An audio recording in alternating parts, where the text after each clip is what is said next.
And then around this time, that's when is that when you discovered InnerDommy?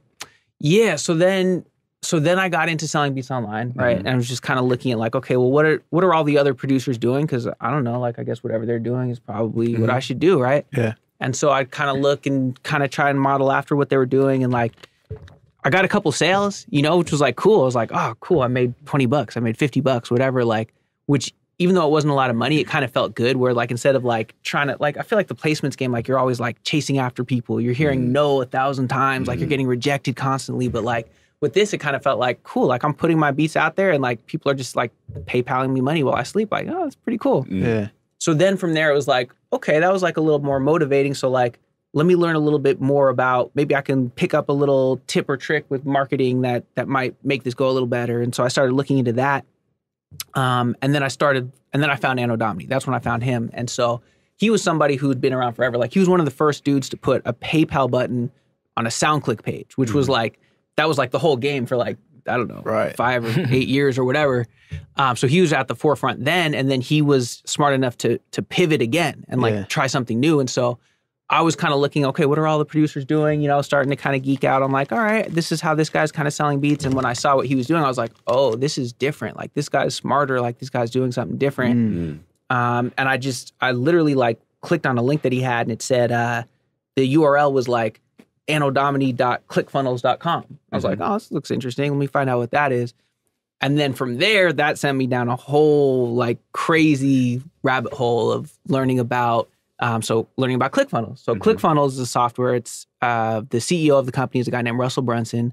And it's basically the software that most sales funnels are built on. And that's this whole concept we can get deep. I can talk about it for hours. We can get deep into it, but like people use it for everything from like supplements to training courses, all kinds of stuff, right? Literally everything. Like it's, So what is, for someone that's never heard of a sales funnel or a click funnel, what is it? Like break it down for them. Yeah. So like there's a couple ways to think about it, but like the way that I like to think about it is basically to some extent everybody, if you're selling something, you have a funnel. You just might not have a good one, or you might not have a smart one. So basically like your funnel is like everything that you do that takes your customer, your potential customer from like not knowing who you are all the way to loving you, buying from you over and over again, right? So what does this journey look like? What are all these steps that happen in between? And so the idea with creating a sales funnel on purpose is that you actually control each one of those steps. And so like, just an example, like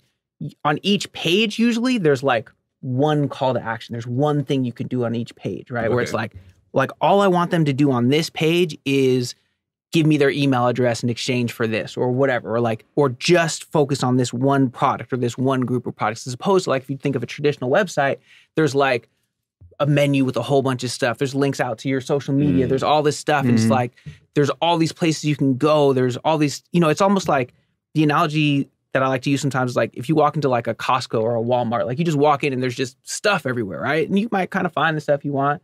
But like, if you walk into like some like high-end clothes retailer, like some dude might greet you at the door and be like, hey, what's up? Like, what's your name? Cool. Like, let me show you what I think what I think you might need. Like, cool. Okay, now that you got that, here's the next thing that you're going to need. So it's taking them through that process more on purpose as opposed to just like sending them on their way. If that makes sense. Got you. Now, so when you were selling beats online, like what was the best you ever did, selling beats online, and what were you doing? What was your business model? Yeah, so at first what I was doing, I was on SoundClick because that was like, I kind of caught the tail end of that. Okay. And then on BeatStars. But yeah, just trying to do like basically the game that pretty much every producer who sells beats online does, which is to try to rank high for certain keywords on YouTube, try to grow their Instagram, and drive that traffic to their beat store. Like that's literally the whole game. Like 99% of producers, like most producers right now that are listening to this, that are selling beats online, that's what they're doing. Yeah. And so that's what I started out doing, and it's you can have some success doing it. And, there's some guys that are doing okay. And like, but the way that we're doing it is just, it's a different level. So here's like some math on that. So like, if you think about like, okay, you put out a YouTube video, and let's say you're like killing it at that keyword game where like you're ranking for Drake type beat, Migos type beat, whatever. Like and then you're getting, let's say, 500,000 views, right? That's like about on the high end of what, what these guys are about, are going to get. So like, okay, cool.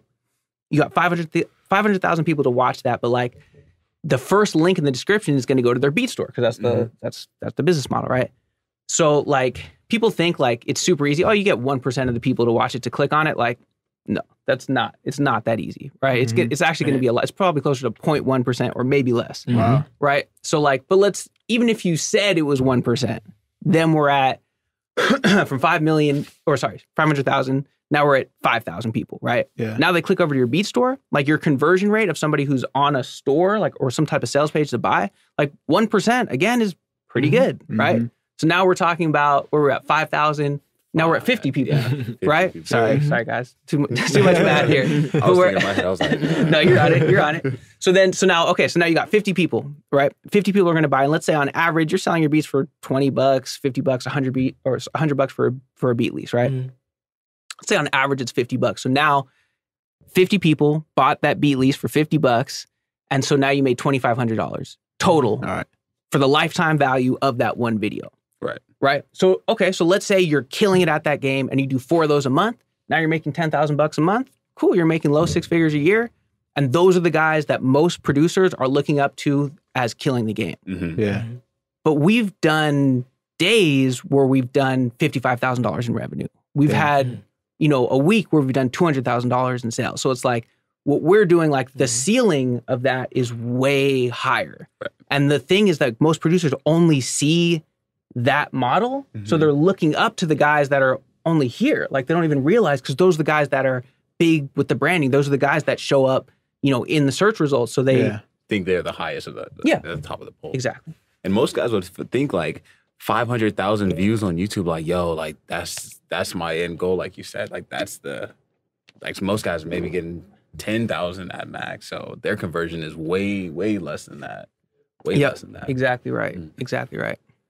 Damn, that's crazy. So you would think 500,000 views would equate to more than about $2,500, but yeah, and I mean, maybe the math is off a little bit somewhere, but the concept is the same. Like there's that's about the ceiling. I don't know, maybe somebody's made a little more, but like it's only going to scale so far. Right. And then off of that, how much are you spending on ads? But go ahead. True.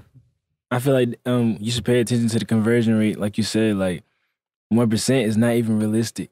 Yeah, it's not even realistic. Like, and I feel like a lot of producers, like they don't even know to pay attention to conversion rates. They might not even know what that is.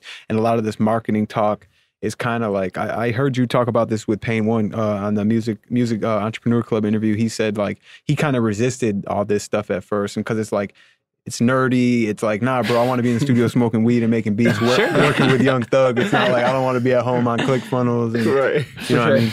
But like, nah, all this stuff is like, this is how you can make money, you know what I mean? Especially if you live in a small city and you want to be an online producer.